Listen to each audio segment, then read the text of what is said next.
Hey everyone, and welcome to SideQuest, the every other week Authors and Dragons episode that asks the important questions, like why are the Kardashians famous and we're not? My name is Rick Gualtieri, and joining me today are John Hartness, Steve Weatherall, and my clone from another mother, Robert Bevan. Hi. Hello. Hello, humans. Well, kind of humans. We have to be nice to to at least our Patreon people. Oh no, they're totally human. I was talking about you fuckers. Oh, fuck. Well, that's a good segue into today's bonus action, because we took a look at two trailers. Speaking of mutants. Mutants and non-humans alike. Two trailers came out this week for some big upcoming movies, Dark Phoenix and Detective Pikachu. Detective Pikachu. Really, that's just like two words somebody might say, like after they've been hit on the head by something. It is kind of word salad. But apparently, it's going to be pretty cool. Looking at the trailer, somebody explained the concept of Detective Pikachu for me. I can't imagine, I don't think I know anyone normal who would explain it to me. It's more like something that maybe some homeless drunk guy might just start telling you on the street.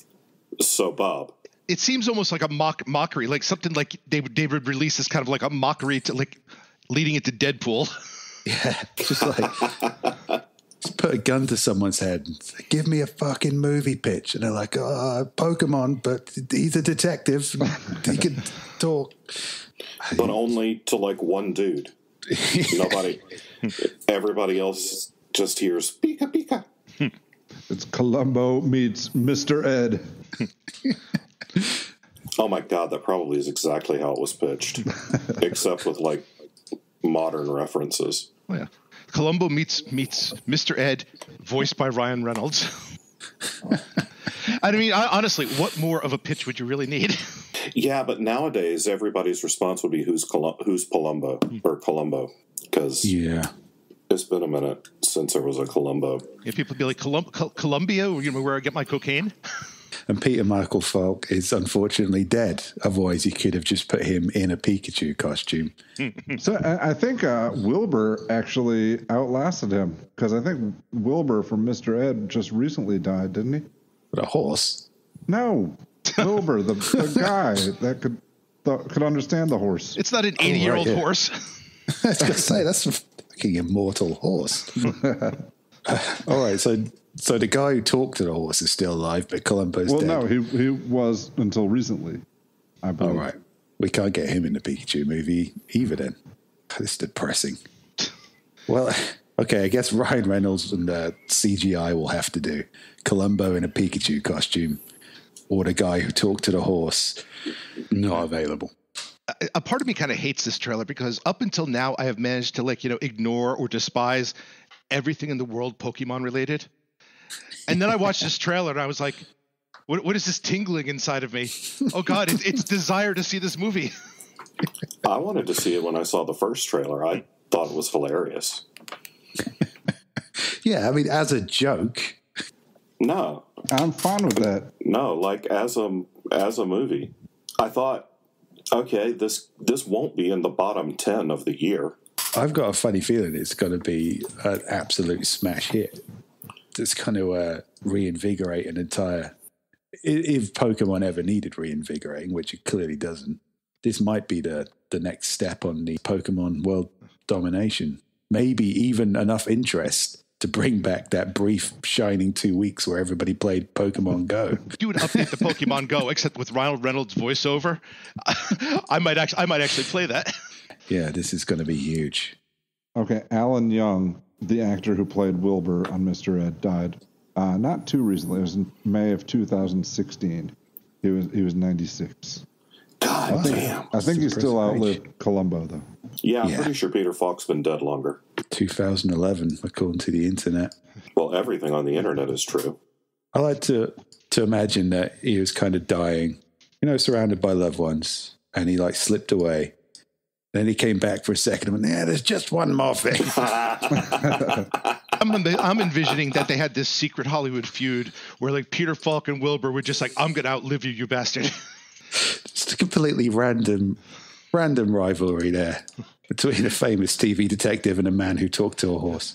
And then when Peter Falk finally died, the world is in tears, except Wilbur is sitting there going, fuck yeah. Showing up there at midnight, pissing on his grave.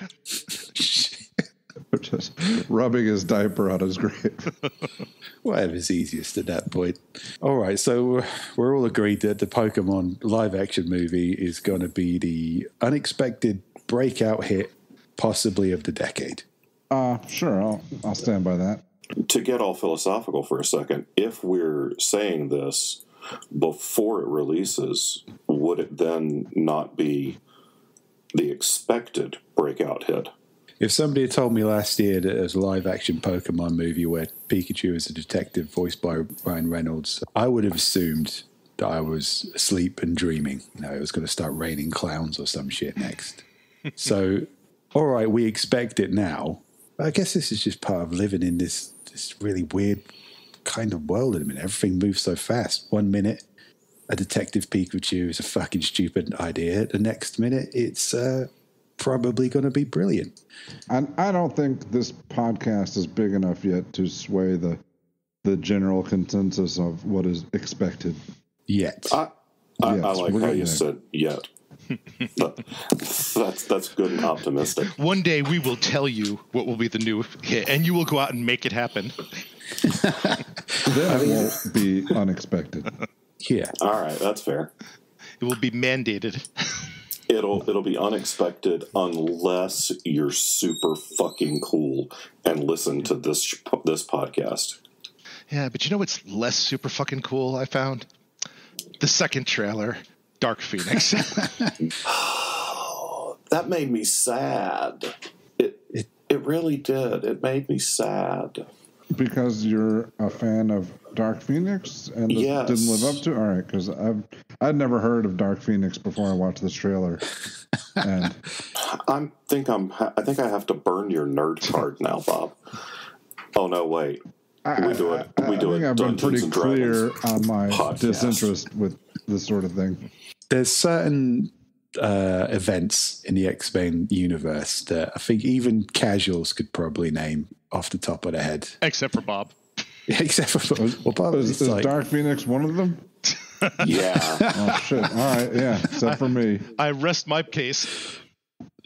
Age of Apocalypse, which they already didn't handle conspicuously. They've handled all the kind of big ones. They've handled the Sentinels. They've handled Age of Apocalypse, or at least Apocalypse.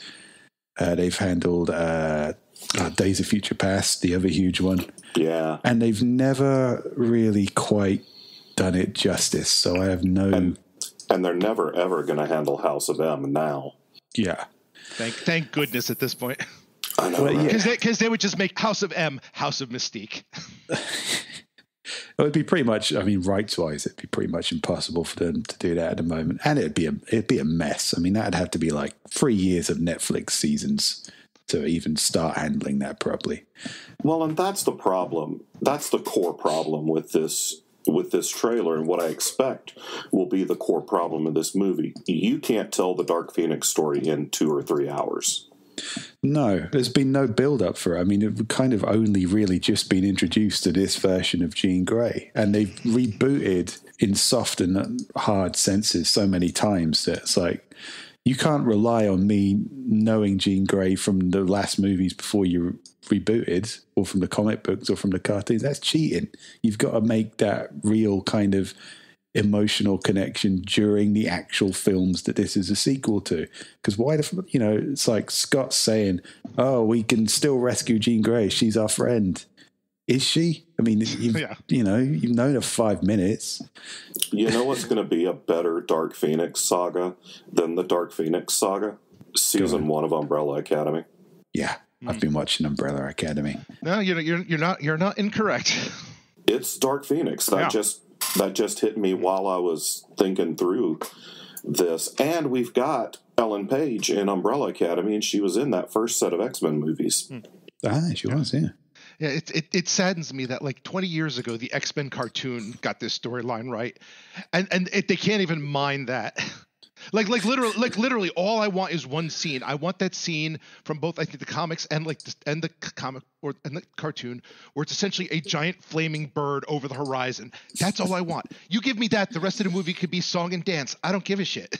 And yet they can't even give me that. I could do this better as a musical. I can do this motherfucker better as a community theater musical and get more pathos than they'll get with this lack of character development. You know what that trailer would have done awesomely as? The last episode of Game of Thrones. Yeah. Suck it, Cersei. For 7 years, Sansa's been taking your shit.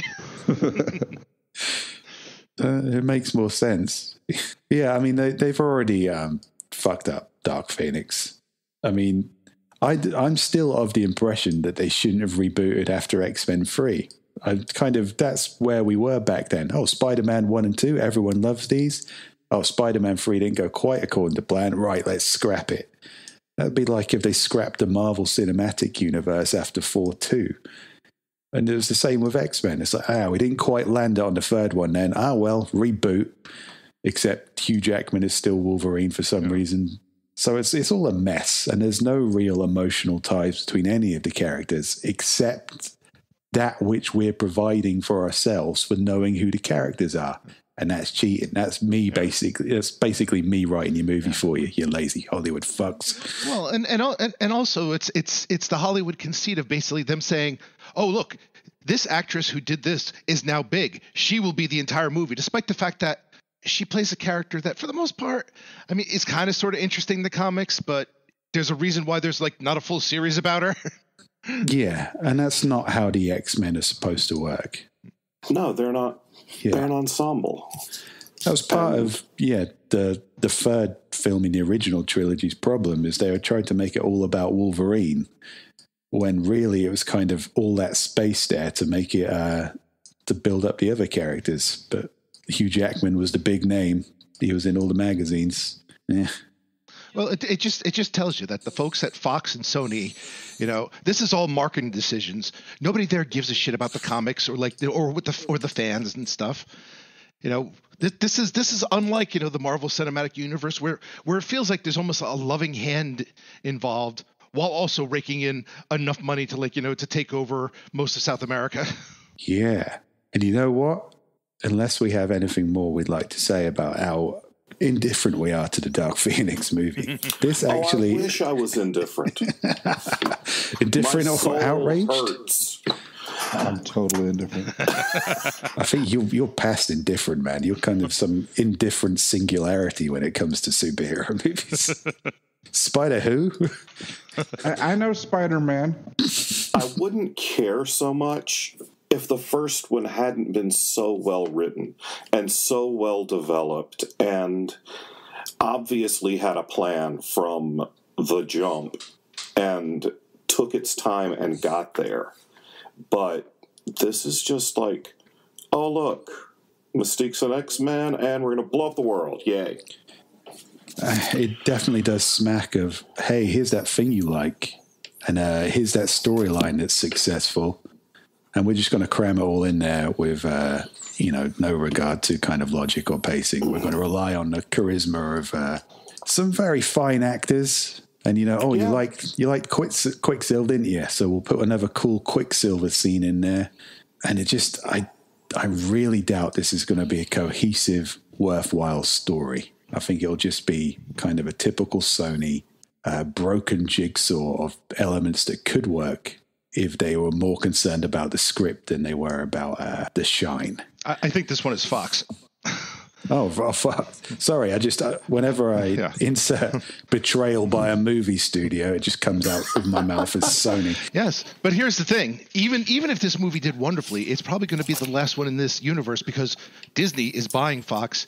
And the hope is that they take a look at all this stuff and say, we're just going to wipe the slate fucking clean and actually show you how the X-Men should be done. If they just hand the entire franchise to Kevin Feige, I'm good. I'll be fine with yet another reboot because then it'll at least be done by somebody who's one person shepherding a whole universe. My only wish is as we move into I don't know, what are we in the 12th phase of Marvel Universe or something? Yeah. I just want a good Fantastic Four movie. It's not gonna happen.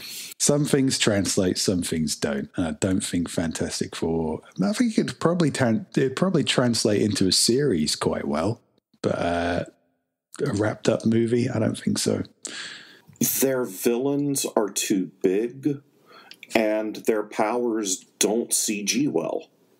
Yeah, I mean, if it was kind of more like a series. It's kind of Star Trek based with them just goofing around doing wacky science stuff, because that's what a lot of the Fantastic Four was. Then, I'd be fine with that, but that's not going to make a good 90-minute movie. Yeah, I mean, some things just don't translate well, and stretchy smart guy as your number one lead is one of them. That doesn't translate well to film because, again, it takes time to build a story and to build a character like that you can actually give a rat's ass about. And I kind of get the feeling that, with the last Fantastic Four movie, they tried to make it interesting. No, they really didn't. There was the bones of an interesting concept there. Yes, the very rotten, desiccated, malnourished bones. The movie sucked giant rock balls. It did. I bet the first script for that was really good.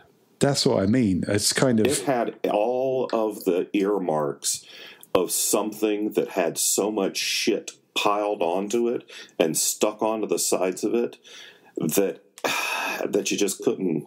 It was screaming studio interference. Film didn't know what it wanted to be. It was all over the fucking place. But you're right. I think that somebody in there had a really good core concept and probably a really good script. But then again, the Dark Phoenix saga is one of the most famous comic book core concepts there was, and is widely regarded as one of the most well-written story arcs in comic history. Wait 1 second, guys. Bob, you didn't see Fantastic Four, did you? Actually, I did. Oh. Yeah, my son wanted to see it, and so we watched it, and And now he never wants to watch a movie again. I enjoyed it as much as I expected to. Not at all. But yeah, I think that's what's going to happen with Dark Phoenix. That's my prediction. A nice, solid core concept. Somebody had a vision somewhere, but a studio just has a checkbox list of requirements that are going to result in something that's messy and forgettable. It blows my mind because it's like you have a fucking roadmap. Look at the Marvel universe. You can pretty much see everything they're doing right, and yet nobody else can, not even DC can friggin' recreate this. It's like it's voodoo or something. Nah, there are two guys who can do it. Kevin Feige and Greg Berlanti, because DC's done it on TV. Mm-hmm. Yeah. The DC TV shows tie together. They build. They don't have the unified long vision that the MCU has, but they do go back and crossover and all kinds of stuff, like bringing Damien Dark back onto Legends of Tomorrow because everybody loved him so much on Arrow. That was brilliant. And I got to admit, for a show that, this doesn't have a huge budget, the fact that sometimes they say, screw it, we are going to have Gorilla Grodd fighting King Shark. Yeah. Every once in a while, they just say, fuck it, I want a huge gorilla beating the shit out of things. All right, I'm in. You had me at huge gorilla. It's a solid sell. Bevan, do you know what a Gorilla Grodd is? No. I know what a gorilla is. Well, you're halfway there then. All right. Yeah, just make it telepathic and able to talk and wanting to take over the world, and there you got it. And 9 feet tall. Yeah. That's the Grodd part. What, is this part of Fantastic Four still?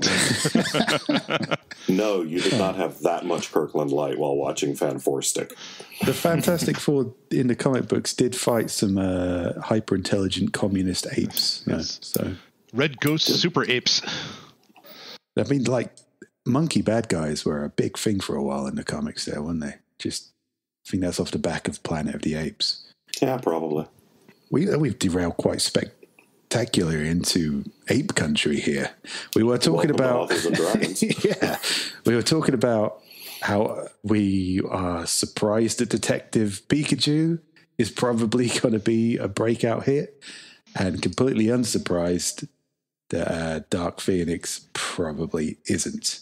But along the way there, we were starting to talk about the fans, giving the fans what they want, which sort of leads us into our main topic, because today we're going to tackle the messy sphincter of toxic fandom.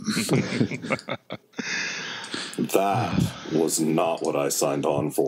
Messy sphincters were nowhere in the pitch for me to do this tonight. Yeah, well, open wide, baby. God damn it, we're back on Twitter, aren't we? That's the thing about messy sphincters, is you never really kind of sign up for them, but they always pop up. That's my philosophy anyway. Steve's reliving Taco Bell. So why don't we give a few examples of toxic fandom for maybe anybody who's living in a closet, and has that happy shiny world. They're like living the Detective Pikachu life, which means they're probably not listening to our podcast. So I don't know what the fuck we're bothering, but living the Detective Pikachu life. For anyone who has no social media accounts, yeah, tell us what toxic fandom is, Rick. Toxic fandom is when a hopefully small but very loud subset decides that things are going to be a certain way, which usually means played by white males. And the second you you deviate from that, they lose their ever fucking minds. It's like, oh hey, here's Finn from Star Wars. Oh, how dare you? Oh look, here's Captain Marvel. What? She has breasts. This cannot be. Well, I think it's quite a pertinent discussion at the moment, specifically because of Captain Marvel and I'd say controversy. I'm not even sure that's the right word. The fuckery that's surrounding that at the moment. The fact that people's assholery about this movie has caused Rotten Tomatoes to redo their website. I mean, yeah. Goddamn. So just to be clear, conventionally, Captain Marvel has been a man then? There's been multiple people who have been Captain Marvel in the comic books. The original... So it was like a Doctor Who thing? A little bit, actually. The first Captain Marvel was an alien who was Mar-Vell, and he was a blonde white dude. But then Carol Danvers, who's a blonde white chick, got the powers of Captain Marvel. And then, for a while, there was an African-American chick who also was called Captain Marvel, and I don't think her powers were the same, but had the same name. And so there have been a lot of Captain Marvels, and the really original one has nothing to do with any of this and was from Timely Comics, and that's Shazam, who was called Captain Marvel originally. I thought that was Shaq. Somebody like 60 years ago, like, I got this idea for a story, oh, it's a superhero. No, it's this basketball player who's actually a genie, and get the fuck out of here. Yeah, go for superheroes. That's way more realistic. And I probably bounced all over and missed like 2 or 3 Captain Marvels. But historically, there have been female Captain Marvels. Yes. I think there have been more female Captain Marvels than there have been male Captain Marvels. Well, then I don't get the controversy here. Because they killed off the original Captain Marvel, like 30 years ago or something, or more? In our lifetime, Captain Marvel has mostly been Carol Danvers, who is a woman. Who looks a fair amount. I mean, Brie Larson is good casting for that. Yeah, she's blonde, got a big old superhero chin. Yeah. So where's the controversy coming from then? Well, here's the thing. After looking into this, it's not that Captain Marvel's a woman. It's that they're kind of, making a big deal about having a woman superhero. And I think some people have decided that that's, some kind of challenge to the... do they do this with Wonder Woman? Oh, probably. Well... I don't know, but they did it with Black Panther. Black Panther was a woman? No, but Black Panther wasn't a white lead in a superhero movie. And there were pre-release reviews trying hard to tank the Rotten Tomatoes score of Black Panther. Which ended up the Rotten Tomato score of what, like 157? Yeah, it's amazing how many had like all the stupid. How come there's no try to make a White Panther movie? I think I actually did read that somewhere. Yeah, there's a meme where it's like, how come there's no White Panther movie? Where like, so and so, and they're like, yeah, it's called Thor. Yeah, all right, that's what I saw. Where are all the white superheroes? Well, no, all right, but yeah, all right, I get it. There's racism, there's sexism, but why Captain Marvel? Why? I mean, I've heard of the controversy. I don't even know who the fuck Captain Marvel is, but like why? You know, why? Maybe it happened during Wonder Woman, but I didn't hear about it. Why is it blowing up right now? Some people, you know what? Sometimes I don't think it's even about the property, because I remember they were kind of like, we're going to do an all woman screening for Wonder Woman when it comes out, and then some dude was like, right, I'm buying a fucking ticket for that because you can't do that. And I thought, I think I remember that. Yeah, so that's fucking pathetic. But is that about Wonder Woman, or is this just about, pricks? Yeah. So I think that's what a lot of it is it's been a couple of years since the toxic fanboys have had anything to get up in arms about. So this is the best opportunity they've got. Should we bring up the big elephant? Is that another fat joke? Because fuck you. No, I mean, we kind of went through this a couple of weeks ago. I thought we'd put that elephant away. Come on. We can bring it to us. What? Ghostbusters? Yeah. Fuck it, yeah. We absolutely have to. Yeah. Because I think that our treatment of Ghostbusters, the Ghostbusters remake, is different from what we're talking about for toxic fandom, because but was there not also a lot of actual toxic fandom for that as well? 100%. There was a ton of it. But I think there was also a toxic pushback where, like, where essentially it basically came down to saying that if you don't like this movie, it has nothing to do with the movie. It has to do with you being a sexist. So in that case, it was like, yes, I think it started out with toxic, but then the pushback from from I guess maybe the movie studio was kind of equally toxic. So it was just like a miasma of suck. Here's the thing about that. When that trailer came out, and let's, be real, it was a bad trailer. I'm talking about Ghostbusters here. A lot of people said, man, this trailer looks shit. And then a lot of people were saying, well, all these virgin loser fanboys just can't handle the fact there's women's in this here Ghostbusters. And obviously there are people like that. But if you went through the actual, and people did, they went through the actual comments when they were investigating the controversy, not really that big a percentage. And I wouldn't be surprised, because Rotten Tomatoes has now taken off a feature in their reviewing system where you can say, I want to see this movie when it comes out, or I don't, and say why. Now they've taken it off, but I would have been willing to bet hard money cash that the people going on there and saying, I don't want to see this movie because fuck women and fuck Brie Larson, would have been very small. Or at least would have been until somebody said, hey, all the loser virgin fanboys are saying they don't want to see this movie. You see, it just creates this kind of feedback loop of fuckheads. Yeah, but then aside from that, there is the behavior of people towards Leslie Jones on social media and the racism that was thrown at her during Ghostbusters, and that was horrific. Yeah. That shit is toxic. Like, I wonder if these are people who actually give a shit about the movie, or they're just...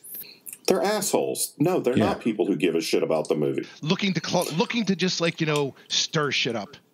Yeah. I mean, you and Steve are pissed off about Ghostbusters because you really like Ghostbusters and you wanted it to be awesome. I did too.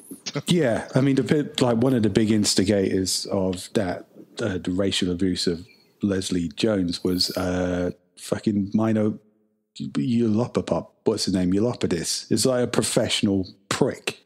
And like he's a professional wind-up merchant.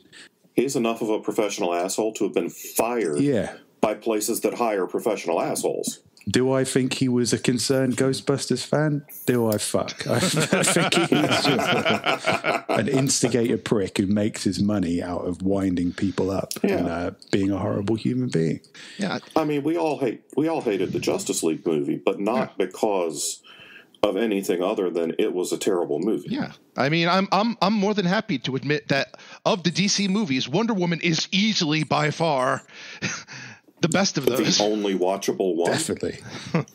Except for the Dark Knight stuff that Christopher. I Nolan realize did. that's a backhanded compliment in context, but yeah, Wonder movie. I enjoyed Wonder Woman movie. I thought that movie was awesome.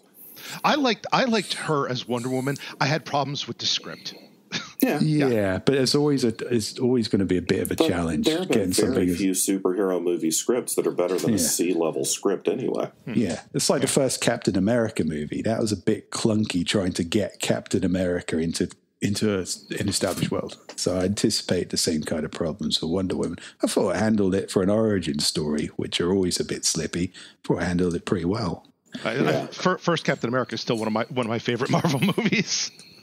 I don't know. I mean, it was like it was a real kind of. It's in my top 5 probably. The Winter Soldier is still number 1 for me. But the truth of the matter is, like the first trailer that came out for Captain Marvel, and I think it was just because it was a teaser and they didn't put a lot into it. It was kind of like, I know this is going to get better. Like honestly, I'm looking forward to it because at this point I have faith that these guys know how to make movies. I want to see. Yeah, I have faith that they. I have faith that they know how to make movies, and I want to see Nick Fury just get all wrapped up in the kitty, and I want to then see the kitty be like a Skrull. And like I'm a big fan of like Kong Skull Island, and I love the fact that is almost kind of like a Marvel movie reunion. Yeah, my wife likes that movie a lot. Like Captain Marvel and Loki team up to stop Nick Fury. Also, there's a giant monkey. It's very Marvel. Fits well with what we've been talking about. There's a giant gorilla garage. We're getting derailed by apes again. I feel like it's okay to hate on a movie. Yeah. But it's not okay to hate on the people that are making the movie. And I don't know. I mean, for the right reasons. Yeah. Well, here's the thing. If you're taking the piss out of them, that's fine. If you're messaging them personally on Twitter, you're a prick. Yeah. There's a difference between saying, I fucking hate. Who do I hate? Zack Snyder. I have a good one. Henry Cavill's Superman was a depressing, stone-faced, angry stepdad of a Superman. I'm not going to. Zack Snyder. Yeah, I'm not going to go up to Henry Cavill and say that. Why would I? Yeah, and I'm like, let me tell you, I hate the fact that Michael Bay took a giant steaming dump across like 5 Transformers movies. But you know something? I don't wish him dead. I don't I don't tell him he should kill himself or so. It's more like, okay, you have a certain type of movie, and it'd be nice if you stayed away from the type of movie I like. Yeah, 100%. And that's kind of how I feel too. I'm like, I would prefer that Henry Cavill not play Superman because I don't think he's good in the role. I'm not going to message Henry Cavill and say, I wish you would get a kryptonite enema. Well, like look at the kid who played like Anakin in like Phantom Menace. There's a movie. There's a lot to dislike about that movie, and part of it, and a good chunk of it is his performance or George Lucas's direction. But at the same time, it's like I've read about some of the psychological torture this poor guy went through, and it's like, God damn. I mean, like, no offense, dude. I didn't like you in the movie, but I don't wish you ill. Didn't he quit acting? Yeah, he did. Yeah. Yeah, but because of the abuse, I mean, that kid could have been huge off of that. That's a career-defining role, even if it's mediocre. And what was he, like 8? Fuck, of course he's going to be mediocre. Well, that's the thing. You got to remember, he was a kid at the time. He was going into school, and kids don't need much of a reason to be absolute fucking nightmares to each other. So it must have been like 100 times worse for that kid. Well, yeah, it was the same with the woman who played Rose in Last Jedi. Another movie I didn't particularly like, but it's like, okay, I didn't like the movie, but you know something? I'm okay with compartmentalizing it and not liking the movie, but still there's plenty of actors. I really liked her character. Yeah, and there's plenty of actors I love in one movie, hate in another movie, and you know something? I can compartmentalize that without deciding. You need to kill yourself. It's also, like, fuck. I mean, if you're 8 years old and you get asked to be in a Star Wars movie, you fucking do it. And Fuck yeah. Hell yeah. No, I've got to hold out. even if I've got to it's hold out shit. for something better. Fuck, if you're 48 and somebody says, you know, hey, you want to be in a Star Wars movie? We're going to give you the worst fucking role possible. Yeah, I would be fucking Jar Jar. Yeah, give I don't me give a shit. I'll be Jabba's turd. Whatever. Give me man. a fucking Ewok costume. I'm there. Jabba's turd isn't so humiliating as Jar Jar. Yeah. That's true. If I ever won the lottery, I think I would like remake the Phantom Menace and just digitally splice in Robert Bevan as Jar Jar. Don't like no new lines or anything. It's just Robert Bevan delivering Jar Jar's lines. Misa say, Robert Bevan's fuck you. Misa say your mom. But here's the other thing. But as an example, I like to talk about films. I studied film. I'm interested in films. So when I kind of have a problem with a movie, and I had a problem with The Last Jedi. I liked it for the most part, but there were certain decisions made that just like I was kind of like that seemed odd to me. So I wrote a little post about that on Facebook, and there are very few times where people I don't normally talk to come onto my page to kind of disagree with me. And this was one of those times. And somebody was just kind of adamantly attacking me like, oh fanboy, you just want to go back to all the other original characters. And I was like, that's not what I said at all. It's like, you're just starting a fight with me. And it's because a fight has been started and people have drawn a line in the sand and you're on this side and you're on that side. And they use things like, well, those virgin fanboys racially abused Leslie Jones. It's like, yes, some of them did, but you can't now say if you dislike this movie or don't vocally support this movie, you're one of those people. That's ridiculous. Well, it's crazy. Well, there's a side of toxic fandom that it comes even away from like, okay, so and so is like black or a woman or whatever. And it comes down to just, you know, like going to a forum where they're loving up like a book and dare say, you know, I didn't really like it. They will act like you just like shit on their mother's grave. It's like there's no such thing as being allowed to, like, you know, just debate it like an adult and say, okay, I respect the fact that you liked it, but here are the reasons I didn't like it. And it's like, oh, okay, that's cool. No, there's none of that. You should be able to shoot a shit out of it and break each other's balls because it's fun. That's what you do. Yeah. I mean, like, John says he likes Rose Tico. I didn't like Rose Tico. We could talk about that as adults without one of us being accused of being a racist, I'm sure. Yeah. I mean, one of the books that everybody's talking about this year is The Poppy War. And it's, oh my God, The Poppy War is the greatest book, blah, blah, blah. I really didn't like it. There are things I found problematic about the book, and I just didn't care for the story. I can't say that on, like, YA mess discussion forums on the internet, because people will come after me with pitchforks. Oh, the fucking YA community is friggin' the scariest, one of the most frightening communities out there. And that's the danger. Because I was about to kind of trip, because here's my I hate the word community, and I'm largely distrustful of any community that would have me in it. But I was about to say to you, Rick, well, it's probably not all of them. It's the loud minority. And it is, because it's kind of like you drive around in a car, somebody cuts you off and causes your heart to jump into your throat.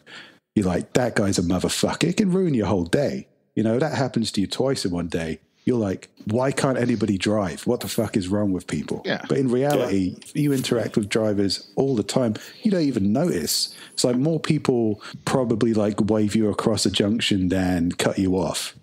And far more people that cut you off or make you feel like you want to murder somebody are just kind of, you drive by them without even noticing. And I think that's the same with most, not just fandoms, but any kind of community of people. Most people are, if not good, benign. I agree, except that once you like, a lot of people are happy to jump on a bandwagon who might otherwise not say anything. Like witch hunts start really friggin' easily on Twitter. Oh yeah, because there's no fucking nuance. And here's what I was going to add to that, especially when you have these anonymous. I think Rick, you once compared being on Twitter to like being in your car in a traffic jam, where I say all kinds of psychotic shit I'd never say to anybody. Some old lady driving slowly before me, it's like, okay, I'd like to push your car into a lake with you in it, old lady. I don't care who you leave behind. And like, I say that to myself in the car. And then, you know, I would never say that to an old lady in real life, unless she was a total bitch. But the thing is with communities is if you get enough shitheads in a small community, it will drive away the normies. It'll drive away the normal people. So I think this Captain Marvel controversy is kind of all it is some dicks. And somebody's blown the whistle to start a fight. Somebody's drawn a line in the sand. Most of those people saying, I'm not going to see this because fuck Brie Larson and fuck feminism. Oh, right. So they think white guys don't matter, do they? I'll show them. And it's that's not fandom. I don't think that's a problem with fandom. I think it's just these things are now so popular that they've got a percentage of horrible people. Yeah. And those horrible people are going to fuck it up for everyone. Yeah. And you're right. It's a small but really loud thing, because I guarantee you when Captain Marvel comes out in 10 days, it is probably going to make all the fucking money in the world. Yeah. I mean, if it's anything like literally any other Marvel film, it will be a great time. There's no reason it wouldn't be. But it's also, I feel like it is important for those of us who are, I don't know, more casual fans or not, people who run after and make death threats to people on social media. It's important for us to police our own shit, though. Yeah. Because when it gets to the front page of BuzzFeed, we've already fucked it up. And that's what you said about driving away the normal people. Well, that's how that happens. Because once the only side of a fandom that non-fans or casual fans see is the horrible people, then they're not going to be part of it. Yeah. When the media and celebrity stuff start pushing back, the problem is they tend to generalize. How many things did you see like after that bullshit that went down with I can't never remember her name. The woman who played Rose. Kelly Tran. Thank you. When she got driven off social media, which was horrible, but a lot of the pushback basically came down to almost essentially saying all Star Wars fans are horrible. Yeah. Which you're right, which causes people to be to back the fuck away and be like, I don't want to be a part of this train wreck, you know? Yeah, the words that were set out were Star Wars fandom is toxic. And no, Star Wars fandom is not toxic. Star Wars fandom contains toxic individuals, and as fandom grows, the number of toxic individuals grows commensurately. Well, let's put it this way as well. When there was a female Doctor Who, a lot of people suddenly started all these, and my social media bubble's pretty much left. So I hear about the controversy from people commenting on the controversy. And they're saying Doctor Who fandom has a misogyny problem. I was like, does it? Does Doctor Who fandom have a misogyny problem, or are there just some misogynists in Doctor Who? Because if Doctor Who does have a misogyny problem, what is it about the product? What is it about Doctor Who that is creating this misogyny? What is it about, it's not Doctor Who that has a problem, is it? It's just you that didn't say Doctor Who has the problem. You said Doctor Who fandom. Yeah, but that's what I mean. The fandom is essentially based around a product. Why would something as essentially progressive as Doctor Who create misogynists within its fandom? It wouldn't. It's so popular. Some people who like it are pricks. Well, I hate to get into semantics here, but you said, Doctor Who doesn't have a problem, but Doctor Who fandom, I would argue, does. Even if it's a small problem, the fandom has a subset of people that are toxic, and that's the fandom having a problem. But I think any fandom that reaches a certain point is gonna have that. Absolutely. Yeah. Yeah, which is why it's kind of semantically you're correct, but right. I just wanted to be clear on. Yeah, no, I see what you're saying.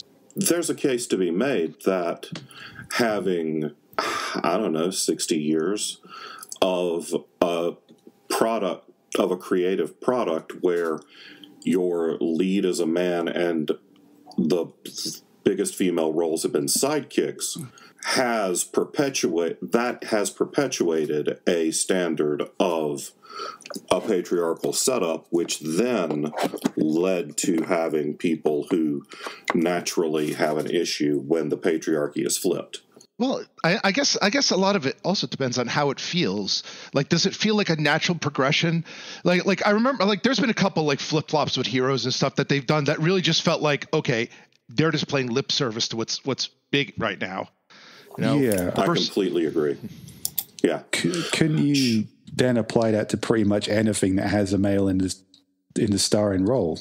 I mean, that's kind of like saying, well, if you sell beer, you're going to attract alcoholics. It's true, but it kind of misplaces the accountability. Doesn't really put that much faith in the customer, I guess. Well, I think that there's a difference between the situations where men and women are presented as equals in the setup, and situations where men and women, one is below the other.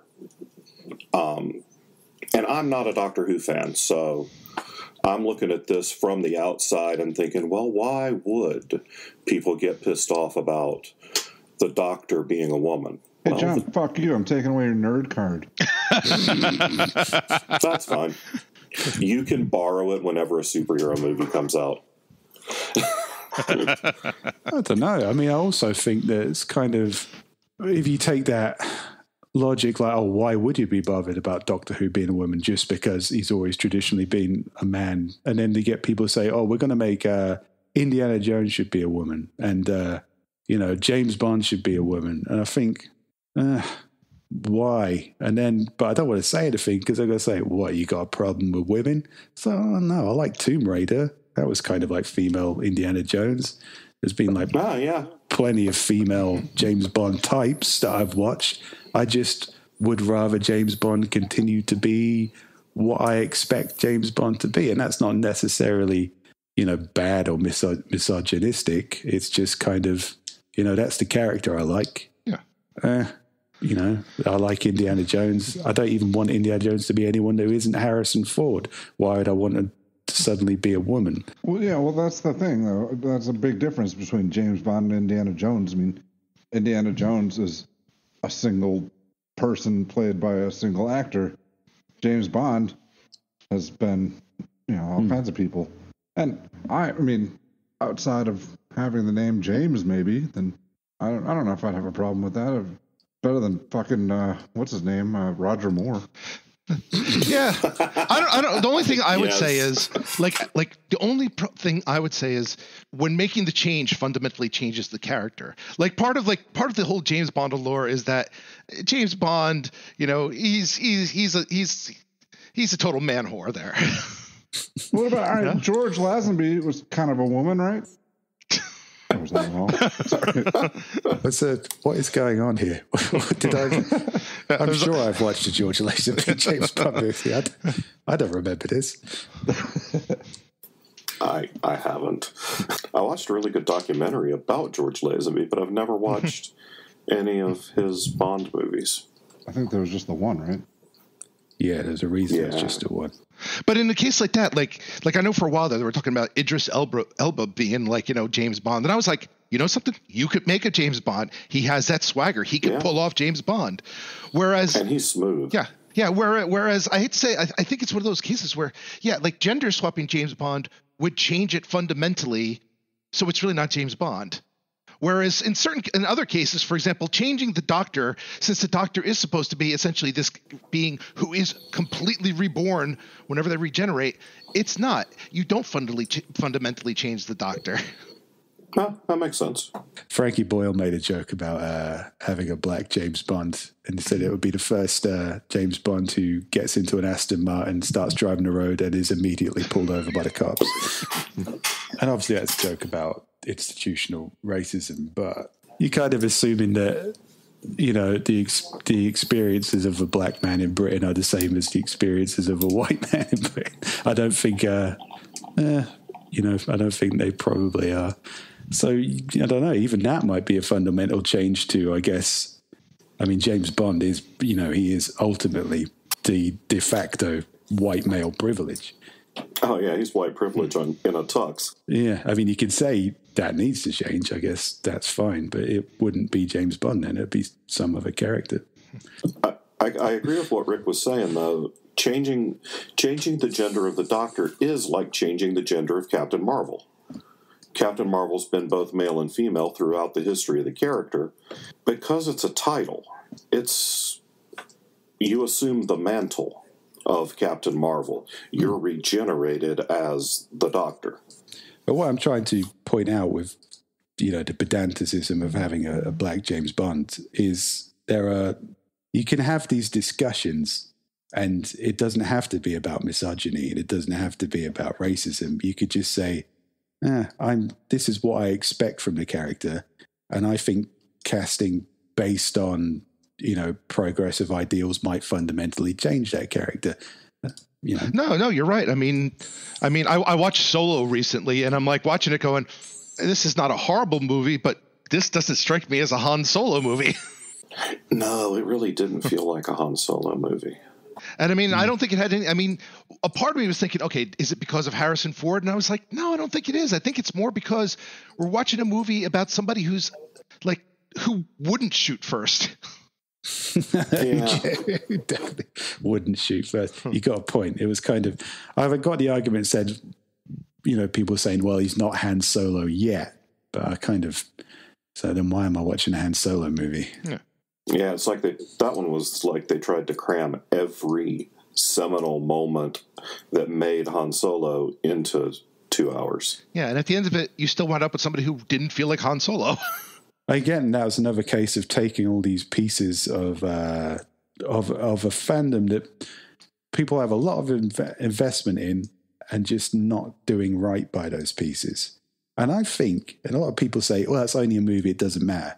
Well, clearly it fucking did, because a third-party, review site decided to fundamentally change their structure because it was making people angry. So clearly movies do matter. And, the fact that they were defending a multi-billion-dollar company, the fact that we even have a multi-billion-dollar company in this equation tells me that movies probably do matter. Yeah.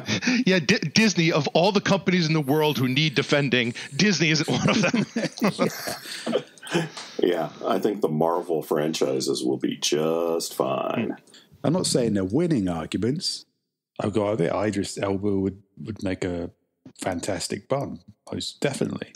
But there might be arguments for why you prefer Doctor Who to be a man. Maybe you think young boys should have a male role model to look up to who is an intellectual and a pacifist rather than an action hero or a sports star.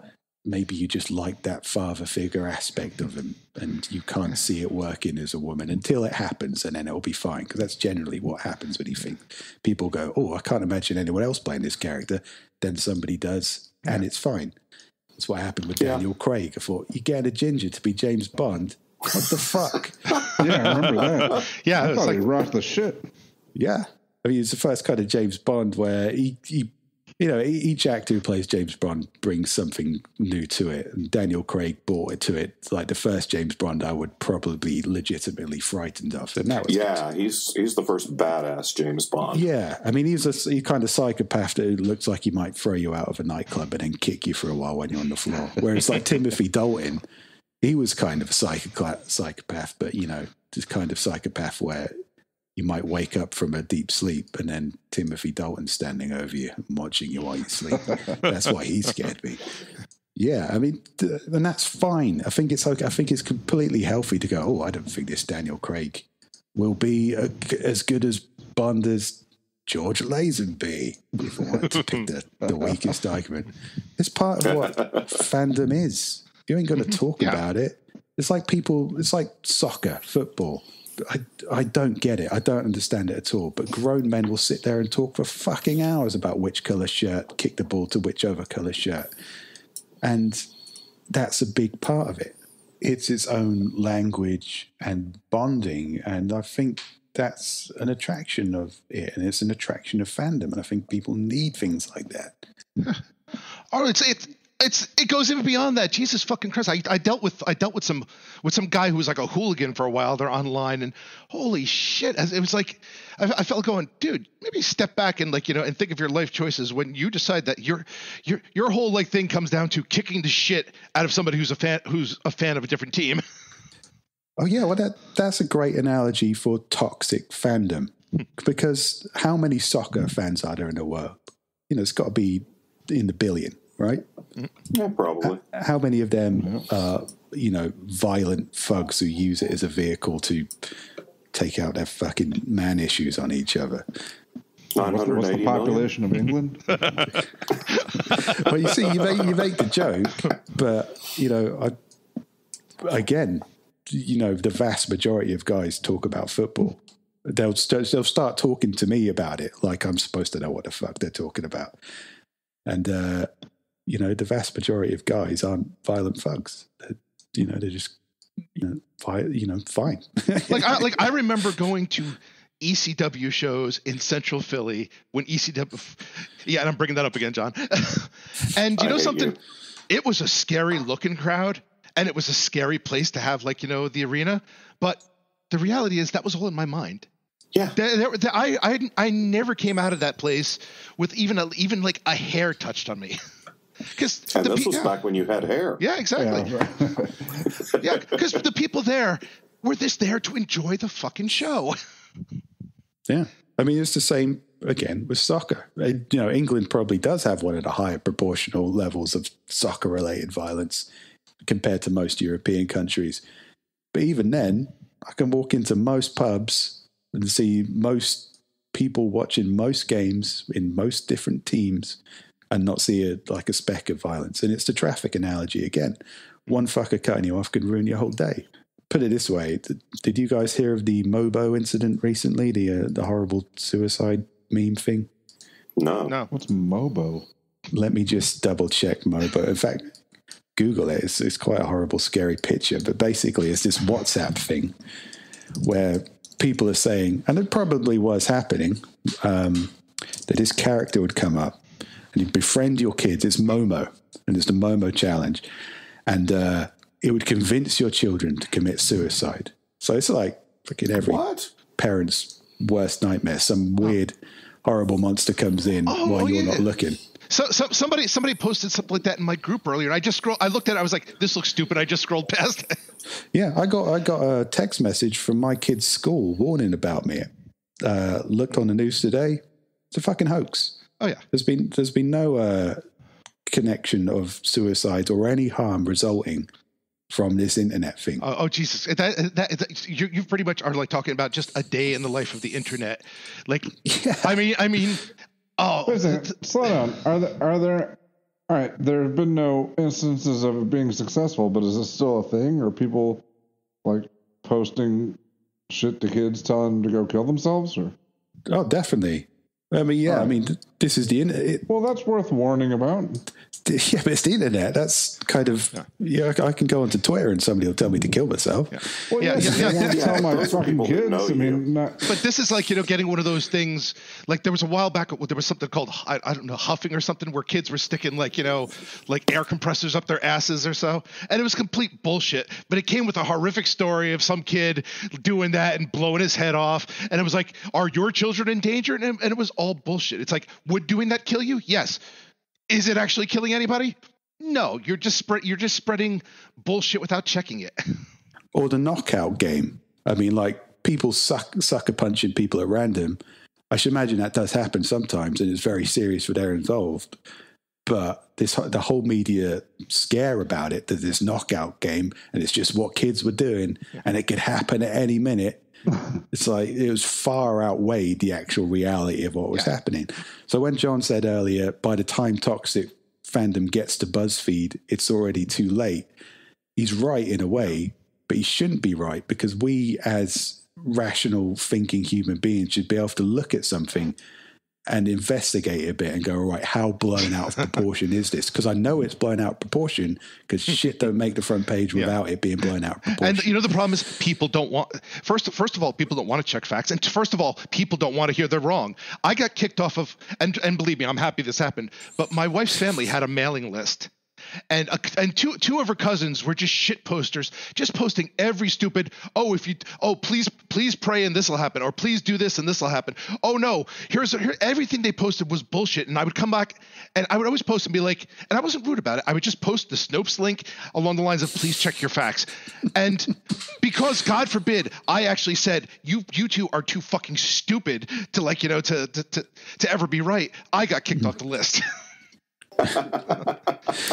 I did that once with my it was way back when my dad sent me this chain letter email with like supposedly like a picture of Obama wearing like a secret decoder ring or something that proved that he was in the Muslim terrorist brotherhood. And anyway, I took 2 seconds, found a Snopes article about it, and I hit reply all and sent it back to everybody that he had sent the letter to, and wow, he was pissed at me. I think the actual secret decoder ring of the Muslim Brotherhood, you'll find, looks slightly different from this. Yeah, but it's think about it. We've reached some weird place where people would rather roast you alive, kick you off of shit, than just say, "Oops, you're right, I was wrong."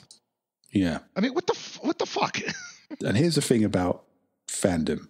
I'm not, and I don't want anyone listening to this to take away the message that I somehow think that Leslie Jones or Kelly Marie Tran didn't receive hateful messages.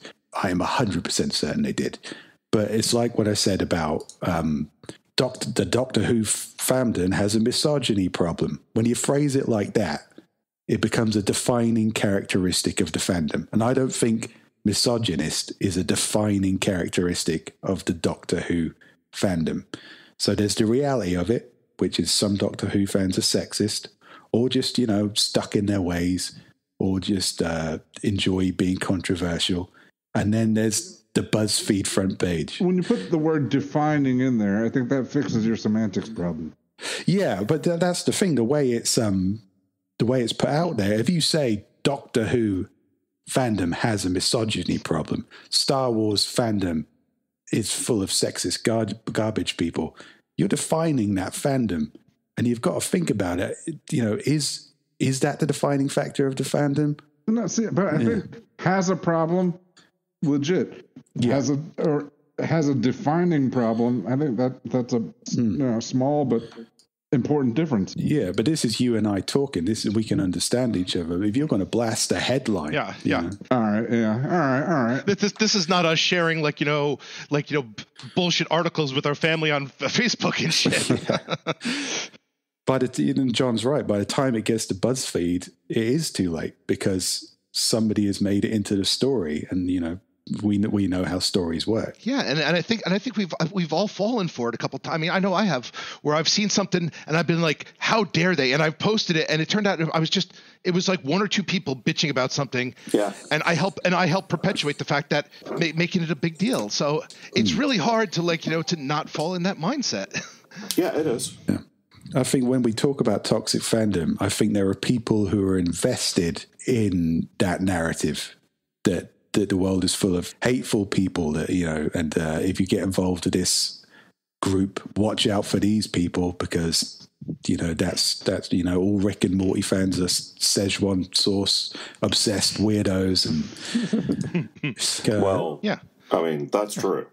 But no, you're right. I mean, one person in a Starfleet uniform murders somebody else.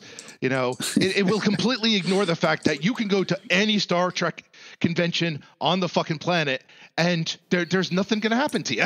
Just don't wear a red shirt. Yeah, and again, the soccer analogy works for me. I mean, or even the fact that I grew up in a kind of shitty town. I grew up in a nice area outside the shitty town, but I had to work and live within the shitty town. Walking around the streets as like a young man there, you get people starting fights with you all the time. I got somebody tried to start a fight with me once because I was wearing fucking cargo shorts. And but I didn't realize. Were they just looking for like an easy win or what? Oh yeah. Well, when there's like 6 or 7 of them, it's always an easy win, isn't it? It's just kind of like, what's wrong, cargo? What the hell were they wearing? Tracksuits. You're wearing tracksuits. All right. We missed a prime opportunity when we were all down in New Orleans. We could have been like the cargo short mafia. Find some fucker with a tracksuit. Yeah, yes, the cargo short mafia is here for you, man. Yeah. But these were people hanging out on the streets looking for trouble. So that's why I thought the streets were filled with trouble, because there were instigators out there. But the vast majority, me saying, it's a town full of violent shitheads, it's not true, because the vast majority of people don't go around causing trouble. But the ones that do, when they find you, ruins your whole fucking day. Or more, depending on how bad they beat your ass. Oh, yeah, potentially your life. But I shouldn't, and I was a snob back then. And I guess that's where a lot of my snob wearing cargo shorts. Well, yeah, no, I was a snob in my opinions of people. The fact that these are Versace cargo shorts. I only shop at the Gap. I didn't say I was posh. I just said I was a snob. If everybody else was wearing tracksuits, you can be a snob in cargo shorts. I'm not sure you can. No, yeah, I'm with Bob on this one. I don't think there is anything about cargo shorts that allows you to be a snob. Well, I had dismissive attitudes of the working class town I grew up in that weren't fair on those people because of my bad experiences. Actually, I take it back. I could see you walking up to women in sundresses and be like, "Look at me, I got pockets." Yeah, that's going to get your ass kicked again. Yeah.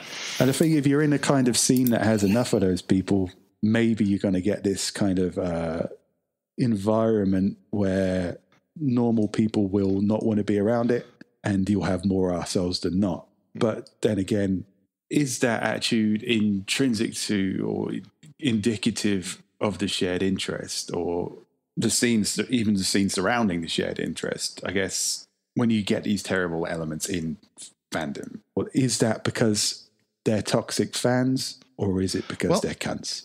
I think toxic fans probably are awful people, and that's when it does become toxic, when their vitriol runs off the people that are going to make fandom grow. Yeah. It's going to take a lot to make Rick not buy Transformers shit. Yeah, I even have some of the Michael Bay Transformers, so you're right. Yeah. But for somebody like me who's not terribly invested in Transformers, if everything I saw about Transformers fans were they all live in Jersey and they're all bald guys, they're terrible human beings, just because Rick's a terrible human being, then I wouldn't want to consume the product, and that does become toxic. It is incumbent upon us as fans who want to see our shit grow and stay strong and healthy as products that we can consume, to put some checks on the hooligans in our midst. Actually, that's a good segue, because I was going to say we've been talking about this for a while. We probably want to start transitioning to wrap this up, but maybe wrapping it up in a way of like, okay, how do we go about fighting toxic fandom? Well, my background's in nightclubs, which is not a fandom as such, because it was just such a mainstream pastime. But as such, I hated socializing in nightclubs. Just did not like the scene. There wasn't many rock clubs when I was growing up. I was kind of the only rocker in my school. And I first went to a rock club and I thought, oh, right, now finally people like me. But then I got in there and there were people. So there were problematic people, and there were people who liked to start shit. And for them, it wasn't about really being in a place where you could be yourself and listen to rock music. It was about causing drama and, causing fights. And I think if you're getting people who try to disrupt the space you're in, if a space has been made for people and you're getting people who try to disrupt it for whatever reason, then that is what, to me, toxic fandom is. Something that tries to take over a space with basically negative bullshit. And how, that's a good question. How do you police that? If you can police it. No, you're right. I mean, I used to work. I worked at a major theme park when I was a teenager, and because of some events that they started instituting the whole concept of of checking people at the front gate with with metal detectors and stuff. And something, here's the thing: if you're walking into a theme park and you got nail clippers with you or something, who gives a flying fuck? What kind of ride are you going to start with that? But we used to get people walking with butcher knives, with guns and stuff, and it's like, you're coming to a theme park armed. You cannot convince me that you have good intentions here. Yeah. Again, that's kind of more obvious. But then again, speaking to John about what the kind of standard level of security is at conventions, I was quite surprised that there isn't a standard level because I would never dream of putting on an event in Corby without bouncers, even though the town's kind of calmed down a lot these days, because it's just standard, I think it's written into law. You have to have X amount of security professionals per capita. So when I hear about these horrible things in fandom of these creeps and people getting harassed, my immediate thought is, well, why the fuck wasn't security all over that? And if you've got one of these events and the security isn't there, a lot of people say, oh, well, we need to tackle the toxic fans. It's like, well, you need to pay professionals to keep there from being toxic fans. Yeah. When I'm manning a booth, I don't mind if somebody comes up and says, hey, I didn't like the way you ended that series. But when they just casually pull out a gun and shoot me in the face, there's a bit of a problem, And even when conventions make a nod towards security, for example, I did AwesomeCon 2 years ago in Washington, D.C. at the D.C. Convention Center. I could see the Capitol building from the convention center. This is a town that knows how to secure shit. The week prior, somebody had walked into the convention somewhere out west, I think maybe Phoenix, having posted on social media that they were going to the convention to kill the Green Ranger, to kill Jason David Franks.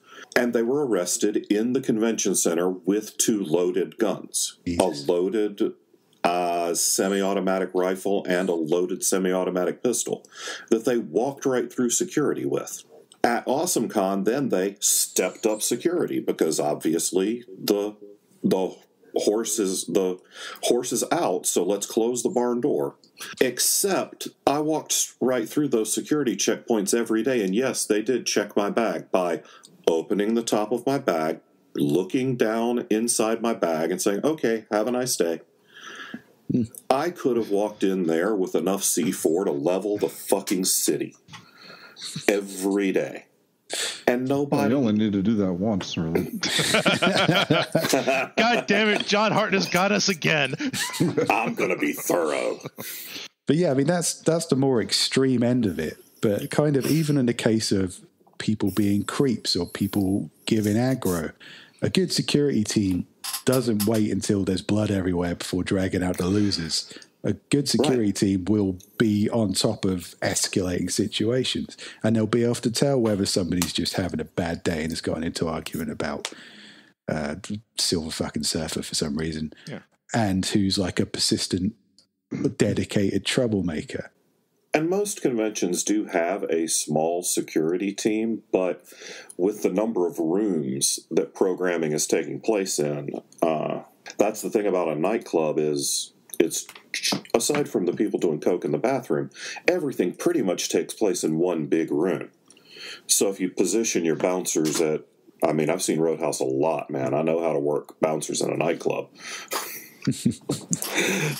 If you position your people in the right sections of the room, you can kind of get people there once you see something start to escalate. But yeah, it needs to be visible and it needs to be trained.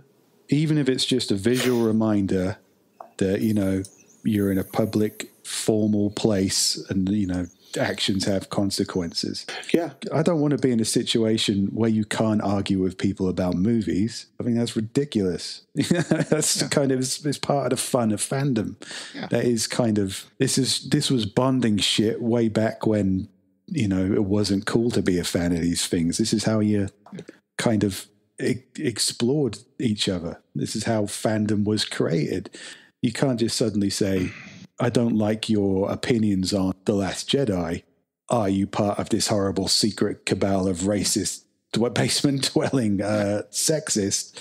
It's kind of like, can't I just be wrong? You can just think I'm wrong. You don't have to feel unsafe. Yeah, nobody wants to get shot in the head because they were arguing that Harry should have banged Hermione. Yeah, but I understand the people who go too far, and I think this is my opinion on what toxic fandom is. Not just the psychos, but the people who go too far and the bullies. Fandom gets big enough, you're going to get pricks. And I don't like I said about the Doctor Who headline, when you sort of put it out there like it has a misogyny problem, as though fandom itself or the nature of fandom somehow generates these problems. Because it doesn't, because all walks of life have these problems and you have to manage them. And I realize this is a lot harder to do in the online world. You need it's not always easy to moderate things because there's so many people. But and some of those people have so many different identities. Yeah, how many times does something start on Twitter where you have to wonder? I wonder if it's the same person with just 50 different accounts. Yeah. Well, that's some of what happened to when Chuck Wendig got bounced. A lot of the people that were retweeting him and complaining tweets about him were brand new accounts that just got created and had only done 2 tweets, and all of them were, "Oh my God, Chuck Wendig said this horrible thing." Gotta love that. Twitter takes community their community seriously. Yeah. Yeah. So people, and it's kind of what I was saying about security and management. If you think, again, to use nightclubs as an analogy, it's not a perfect analogy, but if there's a bad atmosphere and one of the customers in there who's had a couple of beers decides to fucking step into something like he's helping the bouncers out, let me tell you, staff, security especially, fucking hate those people. It doesn't matter if their heart's in the right place. It doesn't matter if they're even capable of taking the situation on. It's not your job, and there's a reason it's not your job. You're not trained to de-escalate. You're not trained to manage conflict. And I think that's kind of, most of us aren't. So when we get into these huge Twitter mobs, nobody's de-escalating. No one's managing conflict. We're all the guy who's had 3 beers and thinks he can break up this fight, and we're not. Twitter's not about de-escalation. It's all about escalation. I know, it's about escalation, and that's why Chuck Wendig's out of the job. Yeah, the only way to de-escalate Twitter is to turn off Twitter. Yeah, exactly. It's impossible to moderate, so it's a bad analogy for that point. But it's kind of, it's on us. When you say how do we get rid of toxic fandom, a lot of it is just, like you say, conflict management. Yeah. And sometimes that means separating somebody who's just an arsehole and needs to be kind of shuttered and ignored rather than engaging with them. Because sometimes they've only really got as much power and importance as you give them. That's how trolls work, unfortunately. Yeah, you know what makes me happy? And it's weird. I shouldn't consider it a point of a plus, because it should be nothing. But whenever I'm scrolling through Facebook and I see something that just pisses me off, and I just keep scrolling. I'm like, you have successfully adulted today. You make it sound easy, but I've started doing it on Twitter. I'm like, mute. I can just not hear this. Oh, okay. And life becomes a bit easier. Yeah. I mean, it's certainly more productive for me than to tell this person they're wrong. Because when is telling anyone on the internet that they're wrong ever fucking worked? Yeah. But some people just take it to an extreme thing. It's not only going to argue on your timeline, they're going to follow you to your friends' timelines and argue there. Yeah. And it's dude, back the fuck off. Yeah. Psychopaths and bullies. It's kind of, we had them before the internet. I think again, somebody made Luke Nemec is quite a funny comedy writer for the Daily Mash. He made a good observation on Facebook the other day. He says, people aren't more outraged now. We used to fucking challenge each other to duels if they said your shoes look shit. It's just, you see it more now. it's kind of, to use the car analogy again, somebody cuts you off, it ruins your day, but maybe you're only like part of a 20-minute commute. If you're on the road all fucking day, you're going to see a lot more of it. And that's kind of what the internet is. Oh, Jesus Christ. There's a business idea, charter a boat, take it out to international waters, and live stream people dueling. Yeah. So if you feel that fucking strongly about Kelly Marie's trans character, then pistols at dawn, motherfucker. Yeah, that'd be a great way to eliminate toxic fandom. In fact, to set up that boat, and then they all go out there and just blow the fucker up. Anyone who thinks it's serious enough to go out and have a physical fight about whether they like The Last Jedi or not, yeah, okay, we've got the venue for you guys. Click, get John's old C4 package out. Boom. Toxic fandom eliminated. That's probably a good place for us to wrap up. By shoving my backpack full of C4 toxic fandom's ass. Yes, because that is our solution to toxic fandom. Send them out to international waters and blow them up. And if the NSA is listening, I don't really have any C4, I swear. That's why we no longer have Washington, D.C. Yeah. Day after day after day. I think it's an interesting issue, and I think it would be nice if it was safer to talk about it, because I've said some things that you guys disagree with, and I've got some interpretations of what's going on. We've all got our different viewpoints on it, and it's nice to actually be able to talk about what is a complex and kind of distressing subject. But I wouldn't try and have this conversation with strangers online, because I know it would be fucking shitstorm immediately. Oh yeah, and that's what needs to change. And here's the thing: you could have 99 people in a chat room, and you could be having the most productive conversation. All you need is that one asshole, to trigger it. Yeah. Yeah. I've seen it happen where it's like, wow, this is like, I've been in places where I'm like, wow, it's actually relatively adult here. We can like chat, and then like suddenly out of nowhere, like one extra person comes in, and the entire dynamic changes. And managing that one asshole again. That might be the secret of toxic fandom, realizing that some people are just pricks, and there's nothing you can do about it except maybe to have a little faith in your community and remember that most people are fine, and maybe you don't need to pull the shutters down or enact DEFCON 5 martial law. Maybe you just need to sensibly manage it rather than, trying to invite them out onto a cruise ship for pistols at dawn, because that doesn't end well, as we've deduced. Depends on your definition of well. Well, it does end well if you're on a boat. No. If you're the one with John's kill switch, ends gloriously. It's 4th of July.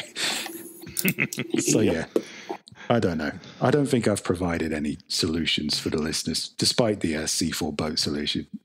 But I hope I'd made my reformed snob position on this somewhat clearer. I still kind of like the not blowing of the boat, just dueling and putting that up, starting like a channel for it and monetizing it. Yeah, but you know what would happen then, Bevan? If you start streaming this, it will get popular, it will get a fandom, and eventually it will get a toxic fandom. Then that's fine. I'll be fucking loaded. How many boats do you have? Ground floor. Yeah, it's another. Oh, come on! You got 2 more Chinese guys this week, motherfucker. Where are all the white people being blown up? I